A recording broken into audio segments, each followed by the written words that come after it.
ikaw yung kukunin. Syempre, kailangan din nilang mababa yung presyo no?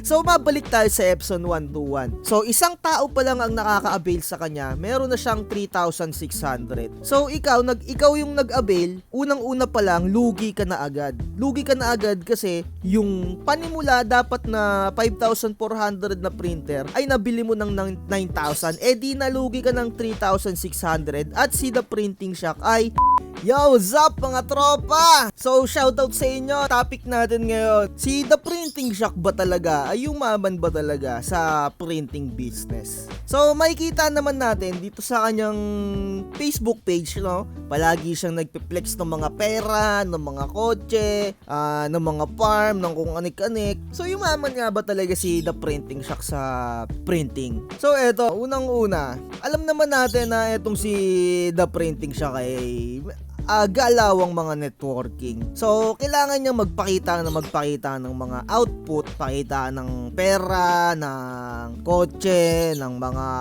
farm, ng kung ano-ano, mga sapatos, mga gold. So, alam naman natin sa networking, no? Ganun naman talaga. Kailangan nakikita mo na yung isang tao ay may mga kotse, may mga kung ano-ano para makapag-avail ka sa kanila or para mag-avail ka nung kanilang product. So, sa printing business, ganyan din. So, the more na nahahype ka sa isang nakikita mo sa social media or sa harapan mo, the more na nahahype ka na gustong-gusto mo na, ay, nagkapera siya sa ganito. So, the more na hype ka na ganon, nandun yung willingness mo na mag-avail nung isang produkto na hindi mo chinek kung tama talaga yung presyo na ina-avail mo. So, kasi nga na-hype ka, akala mo yung mga nangyari sa kanila ay mangyayari rin sa'yo. Kaya wala kang atubili na mag-avail ka kagad, hindi ka nag-research, hindi mo inalam kung anong printing business yung pupuntahan mo. Kasi pag sinabing printing business, napakalawak niyan. Hindi yung magpiprint ka lang na magpiprint, napakalawak niyan. Merong souvenirs, merong mga sticker printing, mga product label. Parang magkakaibang sector din yan. May printing ng document lang, di ba? Hindi mo inalam yung mga ganyang bagay. Napanood mo lang dun sa isang networker, kaya ka na-hype at nag-avail ka agad. Kaya ako sinasabi yun, ang pinapayaman nyo lang yung pinag-a-availan nyo. Hindi porket nangyari sa kanila yon ay mangyayari rin sa inyo yon. Kasi kung halimbawa, nagpiprint ka lang, nag-avail ka nung Epson 121 na pinakamurang printer. Halimbawa, nag-avail ka nun. Tapos ang business mo lang ay magpiprint ka lang ng documents. So, mamaya, ang singil mo pa sa printing ng documents ay halos 3 piso lang. So, halimbawa, sa isang araw, nakakapag-print ka lang ng 10 or 30, sabihin na natin na 30 na documents kasi medyo mahina ka pa, di ba? I mean, mahina pa yung printing shop mo kasi documents pa lang, wala ka pang ibang i-cater. Halimbawa, times mo lang ng 30 tapos 3 piso yung singil mo, so magkakaroon ka ng 90. Halimbawa, yung 30 na yan na magpapaprint sa'yo, syempre minsan madalang, minsan wala, pero isakto na natin na 30. So sa isang araw meron kang 90 pesos, no? Sa isang buwan, multiply natin ng 30, meron kang 27. Syempre, yung 27 na yan, wala pa dyan yung mga expenses mo, wala pa dyan yung ink, kuryente, pagod mo pa. Syempre, yung pagod mo may value rin yan. So, yayaman ka ba talaga sa printing business? Oo, yayaman ka dyan kung nakakakuha ka ng mga kliyente na talagang stable na yung project mo, at lalong-lalo na kung nakakakuha ka ng mga government project dyan sa PhilGeps, kung talagang tuloy-tuloy at rehistrado yung business mo. Pero kung yung tipong na-hype ka lang sa pinanood mo, malabo kang makapaldo-paldo dyan, sinasabi ko sa iyo. Kasi nakakatamad sa umpisa, lalong-lalo na nag-uumpisa ka pa lang. Nakakatamad, sinasabi ko sa inyo. At sasabihin ko sa inyo kung paano talaga pumaldo. So, si The Printing Shock, talagang pumaldo naman talaga siya sa printing business. No? Alam nyo kung paano, nag-tutorial siya, hanggang sa nag-tutorial, nakilala, nagbenta ng mga produkto. So, eto na nga, kung ano yung ginagamit niyang produkto, yun yung ibinebenta niya, na which is, yung mga nanonood sa kanya ay nahahype at talagang nauuto talaga na hindi na nila inaalam yung presyo ng Epson 121 ay napakamura lang. Kasi, ang Epson 121 ay 5,400 lang. Kung nagsisimula ka pa lang, napakaganda naman na itong Epson 121 kung talagang hindi ka mabilis mag-init yung ulo mo. Kasi minsan, time to time, kapag ka nagpiprint ka dyan, medyo sumasablay din talaga. So, yung Epson 121, binibenta niya ng 9,000.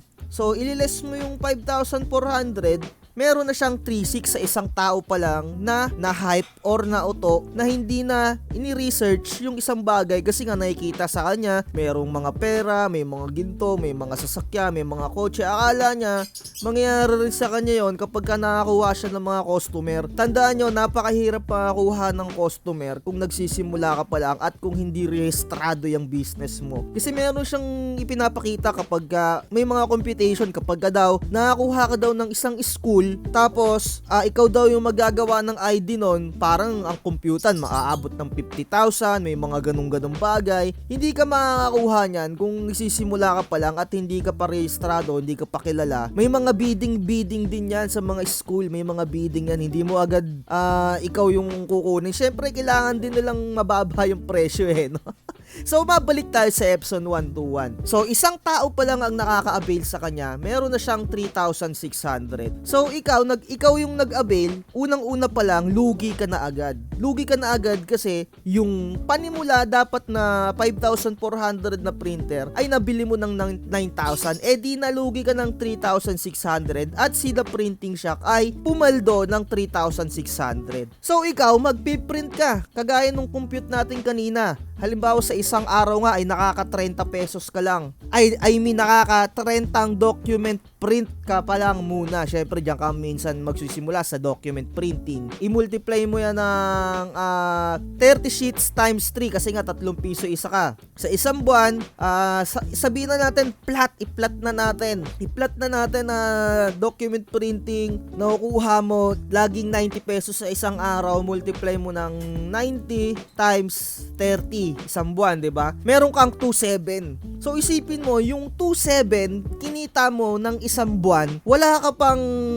less dyan ng mga materials. Pero si Idol Rapi, etong si The Printing Shop, kumita sa'yo kagad ng 3.6 nang walang kapagod-pagod. Tinanggal lang niya yung shark teeth, nilagyan lang niya ng waste tank na napakadali naman. At sinasabi ko sa inyo, kung magsisimula kayo ng printing business, alamin nyo yung konting technical part, konting repair, konting customization, mga ganyan. So isipin mo, ikaw na nag-avail sa kanya, kumita siya agad. Ikaw nalugi ka agad. Ikaw, maghahanap ka pa ng mga mararating mong mga customer. So halimbawa nakakuha siya ng na-hype na 10 tao sa kanya, na-hype na 10 tao, meron ka agad siyang 36,000. So yung mga na-hype na tao na yon, pagtatrabahuhan pa ulit nila na makakuha sila ng mga customer, ng mga sticker ng mga customer nga. So halimbawa sabihin na natin, sticker printing nga yung inavail mo sa kanya. So napakahirap talaga sa totoo lang na makakuha ng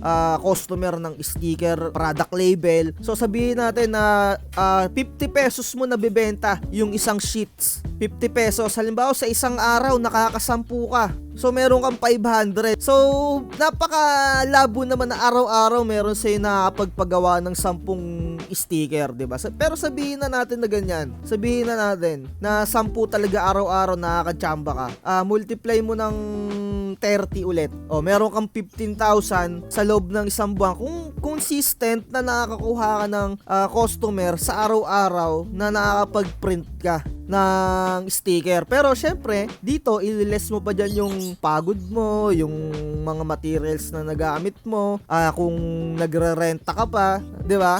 So, kung nagigets nyo yung point ko, oo, makakakuha kayo ng paldo-paldo time kapag consistent yung inyong mga printing business. Dapat, wag yung napapahype lang kayo, yung kahit wala kayong customer, tas tinatambad na kayo, tuloy-tuloy nyo lang hanggang maging consistent, no? Kasi, yung pinag-availan nyo, mas pumaldo na sa inyo. Kasi nga 10 pa lang na nabentahan niya, 3,600, di ba? Meron na agad siyang 36, walang kahirap-hirap, nag-packaging lang siya. Ang point ko dito, no, kung gusto niyo yung pumaldo-paldo na agaya neto ni Idol Rappi, ni The Printing Shop, kung ano yung tinahak niya, ganun din yung gawin ninyo, no. Maggawa kayo ng tutorial, tapos magbenta rin kayo ng mga printer, mang-exploit din kayo ng mga baguhan na kunyari tinutulungan nyo, pero kailangan sa inyo talang talaga pumepera talaga, no. Ibig ko sabihin, magbenta rin kayo ng Epson 121 na 9,000, tapos 3210, parang 12,000 ata sa kanya, or yung Epson 5290 na 18,000, di ba, no? Sa Epson 5290 parang 18,500 niya binibente. Pero ang tunay talaga na presyo nun parang 13,500 din, no? Isipin nyo, pagka may nakapag-avail sa kanya ng 10, tumataginting na 50 mil agad, no? Talagang papaldo-paldo ka. The more na marami kang na-exploit, the more na marami kang napapahype. So kung ako sa inyo, gawin nyo yung ganito, maggawa kayo ng tutorial, YouTube, kung gusto nyo talagang pumera, tapos kunyari, mantutulong kayo ng mga content, tapos ipag-avail nyo sa inyo ng mga product, diba? Siguro, ayun, kagaya nyan, 2 taon pa lang, baka meron na kayong farm ng dinosaur, diba? So, ayun, ayan yung mga way na para mas mabilis kayong pumaldo-paldo kagaya nyan, makakapag-flex na kayo ng mga pera, galing sa mga nahahype, yung mga nahahype na nanonood sa kanya na walang kaalam-alam na mga baguhan na nag-a-avail ng mga printing product, diba? So, pero kung idol na idol nyo naman talaga si Idol Rappi, wala naman tayong problema doon. Talaga mag-avail kayo sa kanya. Pero kaya ako binuo tong channel na to. Ang gusto ko, kapag nagbagawa kayo ng business na yan, alamin nyo muna yung mga tamang presyo bago kayo pumasok. Kasi kawawa kayo, no? Hard-earned money nyo na alam niyo yung parang umpisa ka pa lang, lugi ka na kagad, diba? So ayun, kung gusto nyong yumaman sa printing business at makapagsabi kayo ng katas ng printing, magbenta rin kayo ng Epson 121, 5290, 3210 ng napaka-overprice. Na kunyari ay kayo ay tumutulong pero gusto nyo lang talagang makabenta ng mga produktong mahal. So ayun lang, like, share, and subscribe. Next video natin, tatalakayin naman natin kung paano naman kumita sa printing business na wala kang printing, no? Talagang mapapakatas ka ng printing. So ayun lang, bye-bye. Bakit ang gahaman mo? Gusto mo sa'yo lahat na nakikita. Napakadorobo mo. Sa lahat ng kwento ikaw ang bida. Napakahirap mo na makontento lahat na